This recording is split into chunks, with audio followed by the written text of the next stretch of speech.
Sir வாங்க வாங்க அண்ணே வணக்கம். எங்களுக்காக வாங்க, பஹியாவுக்காக வாங்க, தமிழுக்கும் മലയാളത്തിനുமாக വാങ്ങ. ഓർമ്മക്കുറിപ്പുകളാണ് അതിനെക്കുറിച്ച്.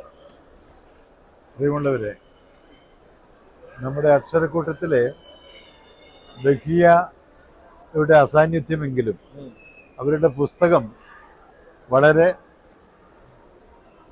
ആഹ്ലാദപൂർവം ഇത്രയും ആളുകളുടെ, പ്രശസ്തരായ ആളുകളുടെ ഇടയിൽ നിന്ന് പ്രകാശനം ചെയ്തു കാണുന്നതിൽ അതിയായ സന്തോഷമുണ്ട്. അക്ഷരങ്ങളോട് ഇത്രമാത്രം ആഭിമുഖ്യമുള്ള ഒരു എഴുത്തുകാരി വളരെ വിരളമായിട്ടാണ് അനുഭവപ്പെടുന്നത്. അവരുടെ കവിതകളും അവരുടെ മറ്റ് കഥകളുമൊക്കെ തന്നെയും അനുവാചകരെ ഏറെ ചിന്തിപ്പിക്കുന്നതും അതോടൊപ്പം തന്നെ എല്ലാവരെയും ആകർഷിക്കുന്നതും കൂടിയാണ്.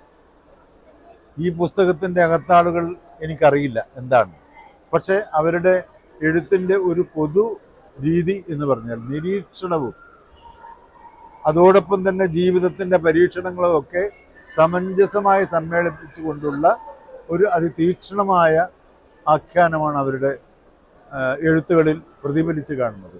തീർച്ചയായും ഇത് ഏറെ വായിക്കപ്പെടട്ടെ എന്ന് ആഗ്രഹിക്കുന്നു. ഓർമ്മകൾ ചിലപ്പോൾ നമ്മൾക്ക് അനുഗ്രഹമാകാറുണ്ട്, അല്ലേ? ആ ഓർമ്മകളാണ് നമ്മുടെ ജീവസ്പന്ദമായി മാറുന്നത്. ആ ഓർമ്മകളെ താലോലിച്ചുകൊണ്ട് ഇങ്ങനൊരു പുസ്തകം ഇറക്കാൻ ബഹിയയ്ക്ക് സാധിച്ചാൽ അവരൊട്ടും നിരാശപ്പെടുത്തുന്നില്ല നമ്മളെ. അതോടൊപ്പം തന്നെ നിങ്ങൾക്ക് ഒട്ടും നിരാശപ്പെടേണ്ട ബഹിയ ഒരുപക്ഷെ കേൾക്കുന്നുണ്ടെങ്കിൽ, കാരണം നിങ്ങളുടെ അസാന്നിധ്യത്തിലും ഇത് ആഘോഷപൂർവ്വം ഇവിടെ പ്രകാശനം ചെയ്തു എന്ന് സന്തോഷപൂർവ്വം അറിയിക്കട്ടെ. എല്ലാവിധ വിജയാശംസകളും നേരുന്നു. നന്ദി.